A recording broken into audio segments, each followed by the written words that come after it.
The beach? When was the last time you tried something new? Could I do this every day? Yep, Could I cross the island hiking? yep. Or riding, if you want. Hello, how can I help you, sir? Oui, bonjour madame. Cancel my flight, please. What is this? This is our unique nature. Oh. And there is more. A lot more.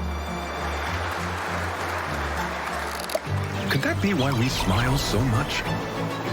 Or is it because of this? Because every day is a new discovery. Start your vital movement.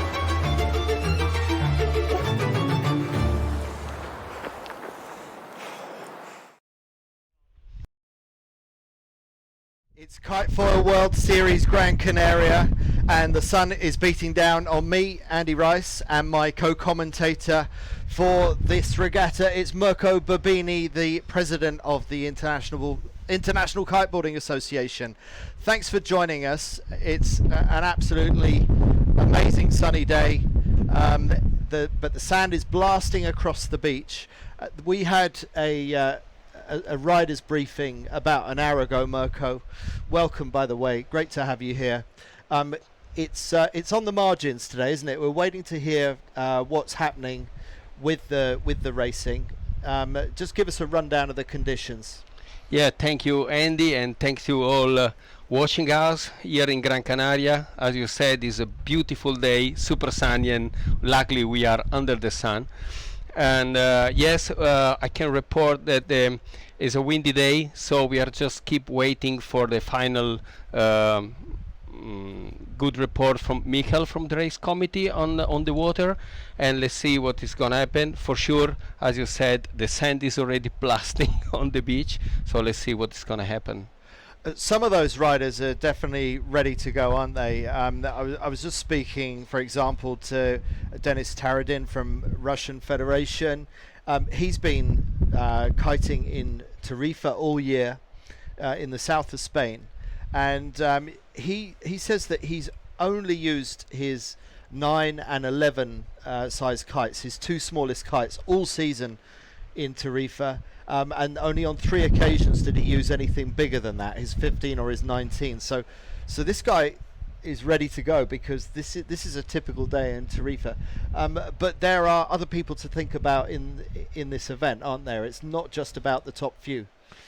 I think that when you are racing a certain level, having race on the upper level of the wind is not just a matter of having been trained on a strong wind or knowing your equipment really well to manage on a strong wind and a rough condition.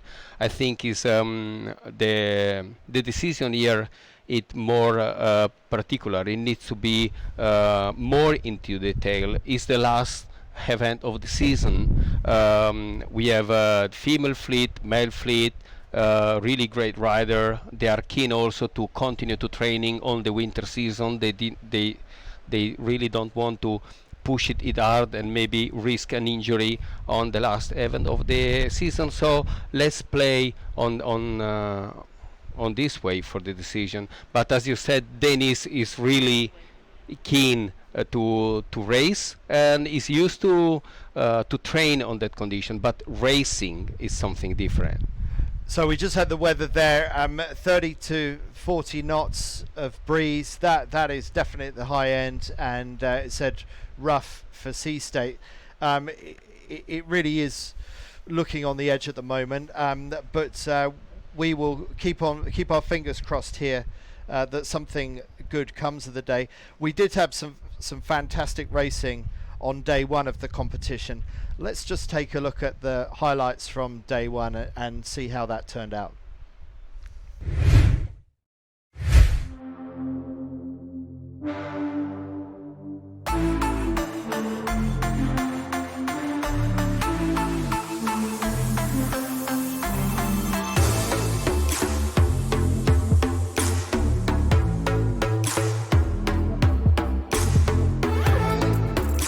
KiteFoil World Series are especially important for us as a manufacturer because we can test new gear and new prototypes, for example, during the racing, which is always different than testing if you are alone or two people on the water. So basically, if a kite is good in training, it does not mean that it's good in racing, or on the race course especially, because you always have a different situation if you're blocked by someone, if you are in the dirty air of someone. So it's also important to basically be able to overtake someone and get out of the dirty air. And during testing, I mean, we can simulate this in testing, but it's always better to test it in racing.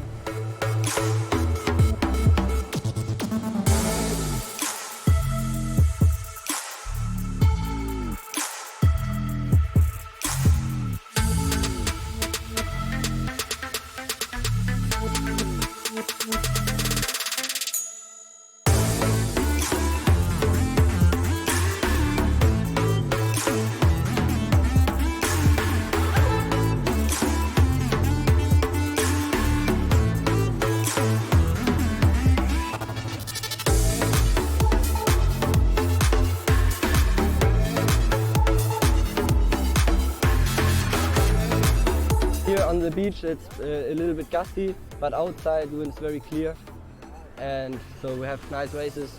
We already did 3 races back to back on the 11 meters kite condition. It was pretty strong. So first day of racing already starting with strong wind, just like in Fuerteventura. It's been a good day.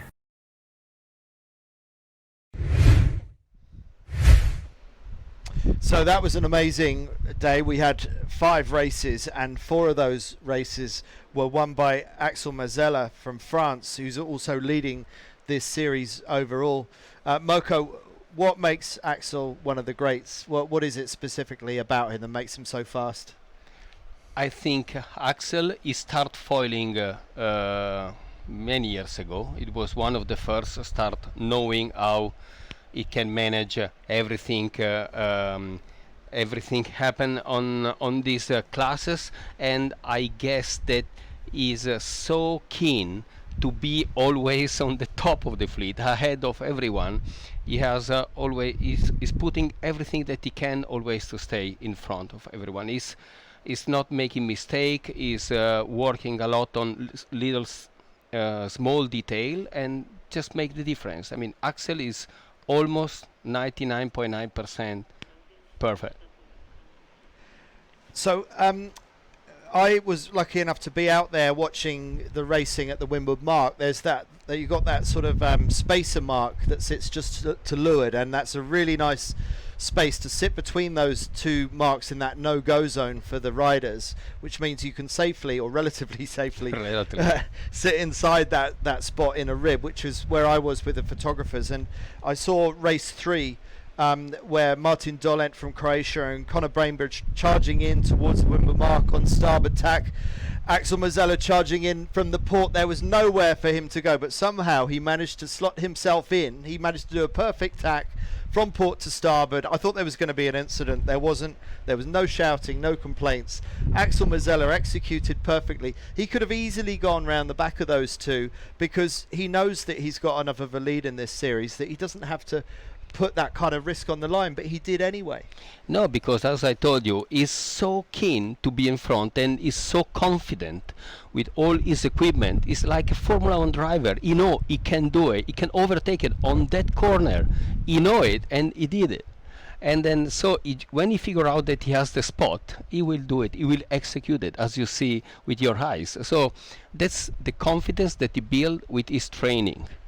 Great to watch. The other thing I'd like to pick up on the highlights video we saw just then was the interview with Benny Boeli from Fly Surfer, and so we've got different types of kit being used at this event, and one of the things that well, as Benny said in the interview, these events at the KiteFoil World Series are a great opportunity to try the latest things, to experiment with the latest developments, and one of the other things I observed from the Axel Mazzella rounding with those other 2 riders was that he managed to find a deeper line going downwind, which apparently is quite typical of the ozones.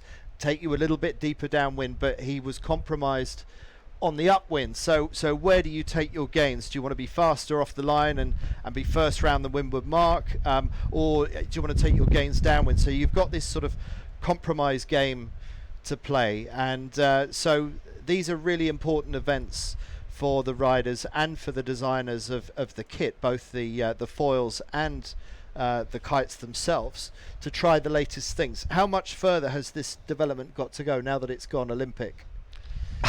This is, I will let you know maybe in the next couple of years.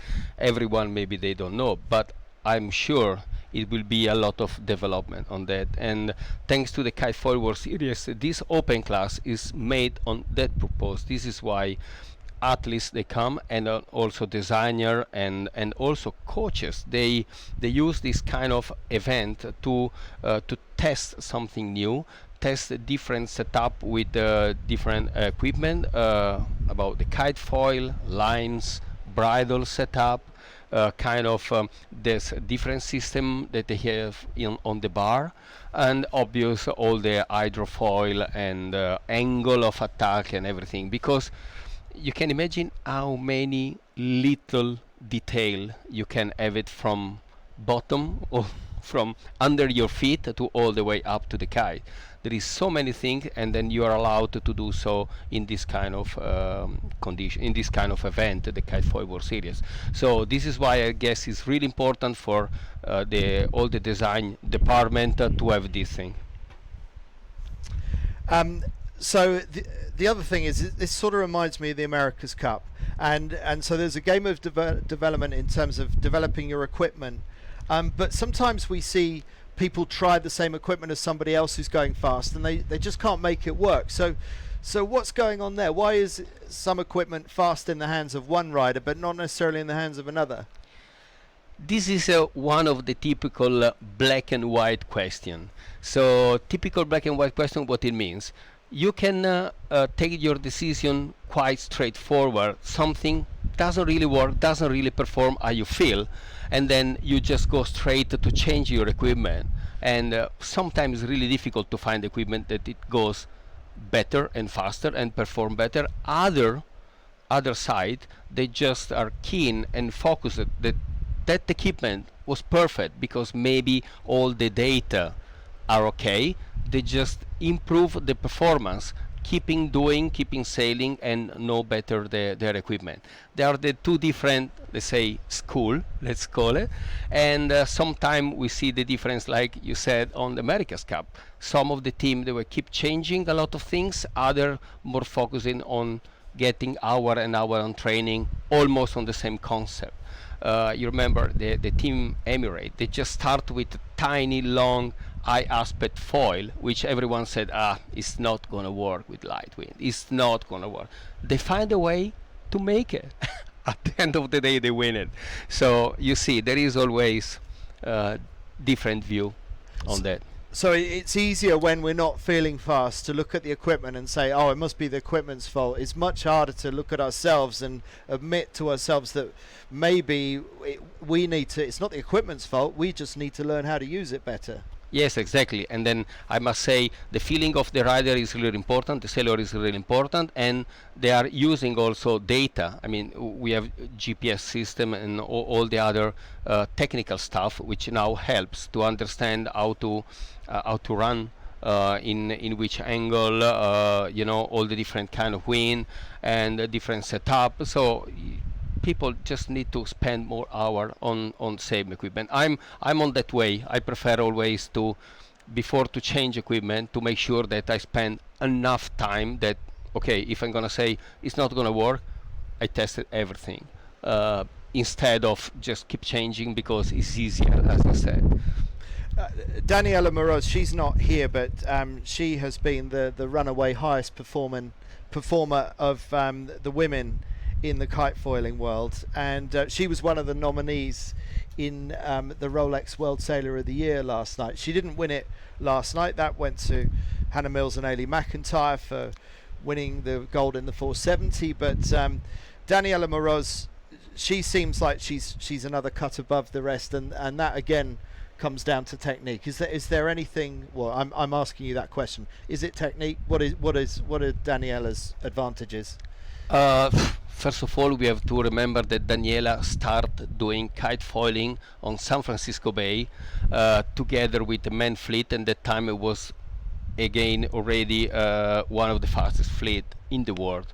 So Daniela it just started doing kite foiling in such a rough condition and difficult condition, and she put herself really in a great challenge, and dealing with all the men, and then now obviously she's the girl to be beaten by the other, and I don't know, for sure the French squad and the Brit squad, they are really keen to catch up the gap, but Daniela has this advantage, and she has to keep pushing and spending time in the water with her kite and keep that gap always ahead. She's also had exposure to Sail GP as well, and we've got a video about that. So let's just see what Daniela's been up to in the world of Sail GP.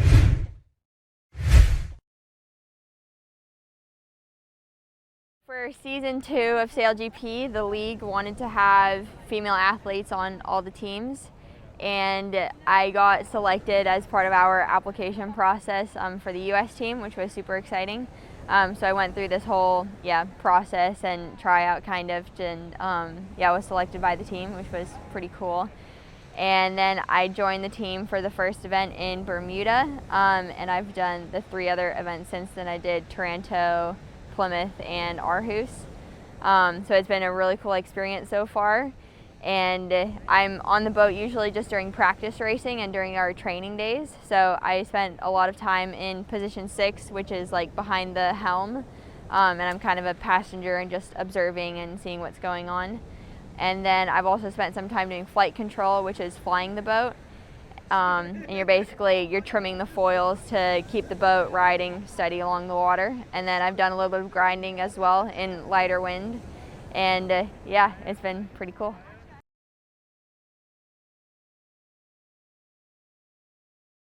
It's pretty indescribable. So in Bermuda, on my first week with the team, we went like 49.8 knots, I think, with like one of my first few days on the boat, which was pretty intense.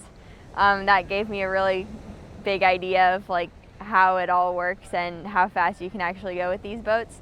And then in Denmark, just now at my last event, it was like gusting to 30, and the conditions were pretty hectic, and we went 52.3 knots or something like that. So it's just really cool to be part of the team and to get all that experience and learn from a group of guys like that. I feel really fortunate to be able to do that, and especially like being on a team led by Jimmy Spithill, like one of the greatest sailors of all time and super famous America's Cup skipper, and it's really cool just to be in that group and surrounded by so much knowledge and wisdom that I'm kind of absorbing. So yeah, it's pretty awesome.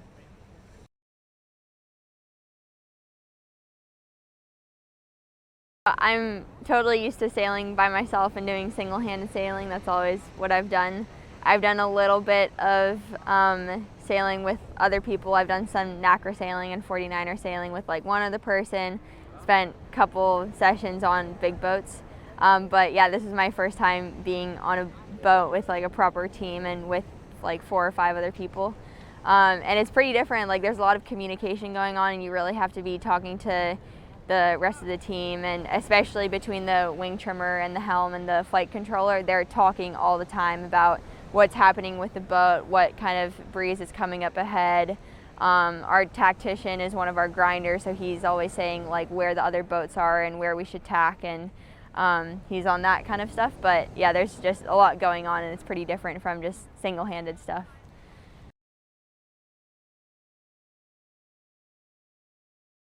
It's still a foiling craft, so like all of the ideas and the mechanics of it are pretty similar to kiting actually.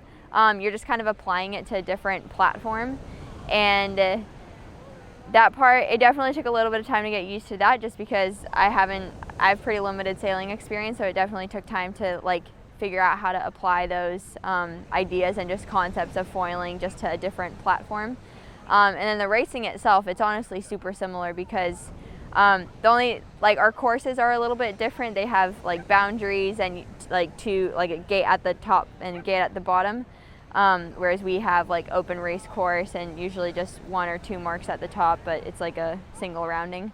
But it's really high speed, so you have to be able to make really quick decisions, which is the biggest thing. And I think a lot of people coming from just other Olympic sailing classes or any other sailing classes really just aren't used to that speed and having to make such quick decisions, because you can kind of like plan for what's going to happen ahead, but here like it's a bit more of a reacting game.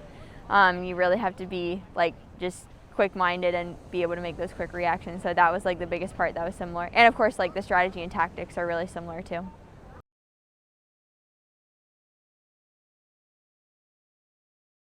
Yeah, I think the biggest things that are transferable is the strategy and tactics.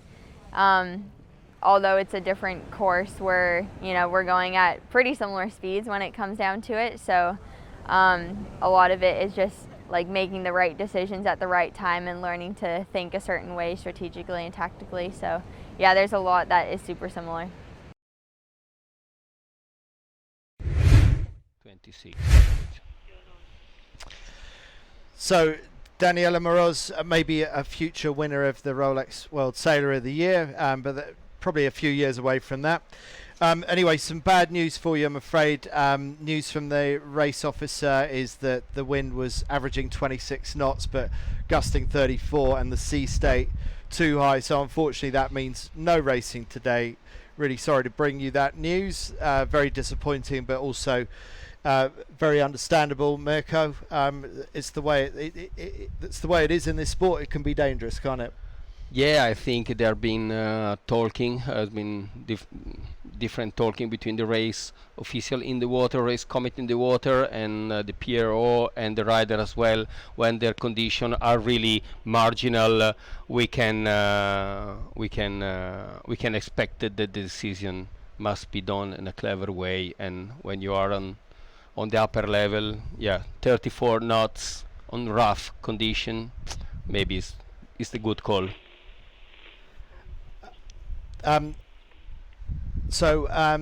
There's a possibility that we can get Marcus, the event coordinator, to the speak PRO, to us. Marcus. Yeah, I think I'm just getting something in my area. I'm not quite getting it. So maybe we can get Marcus to come and explain. Is that what we're doing?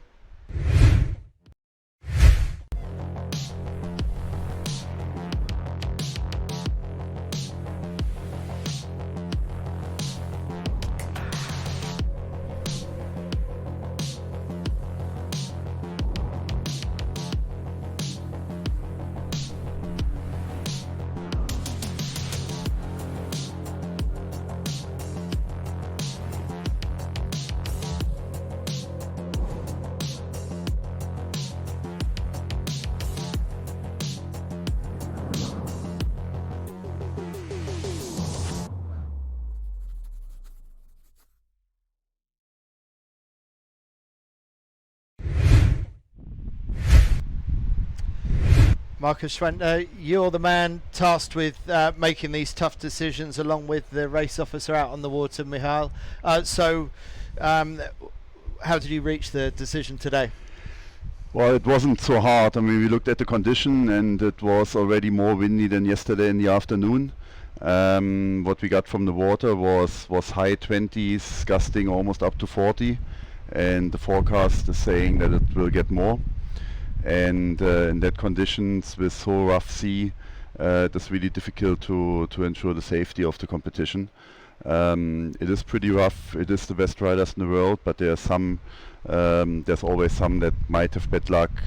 Lines might snap, and then it can go very wrong very quick. So safety first. That was not such a hard call in the end. Right. Okay. So how was it received by the riders, would you say?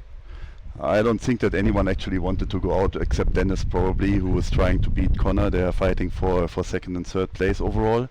The girls probably don't even have small enough kites to go out. It's not so much only the wind strength. It's also the sea state and how gusty it is, and at some point it becomes stupid to race. So yeah, I think everyone was happy that we go to the pool. Okay, so go to the pool it is, and also a bit of wing foiling there. I'm wondering where's wing foiling going as a competitive sport? Do you think, Marcus? It's very interesting. It's a new thing. Everyone's playing around with equipment. I think it can get a lot of traction, especially in the recreational area. The first competitions have started. We have been involved with that, both Mirko and me. We had a competition in Lake Garda a month ago, which was very well received.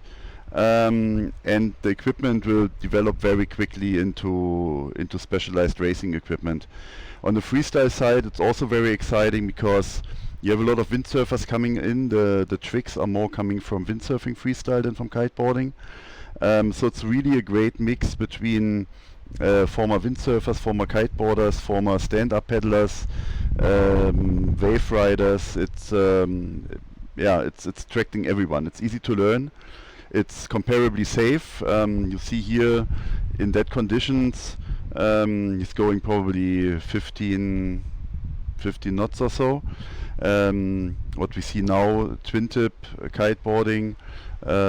They are having fun on the beach down to Leeward, but they're all going very slow speeds, and it's much more manageable than going racing on the hydrofoil when you probably go up to 40 knots board speed. And yeah, that makes it a bit dangerous in the end. Right. Well, Marcus, thanks very much for bringing that news, even though it's not the news we wanted to hear. So let's just quickly wrap up the show with Mirko. If we could just bring Mirko back in, and just want to ask you a couple.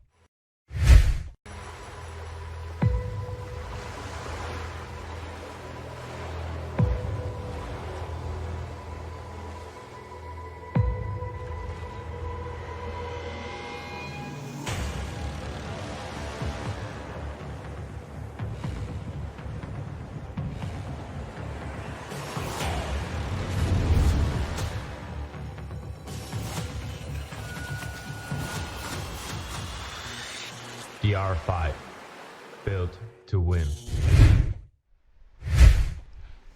So we just saw a Levitas advert there, Mirko, one of the other manufacturers of the foils and the masts.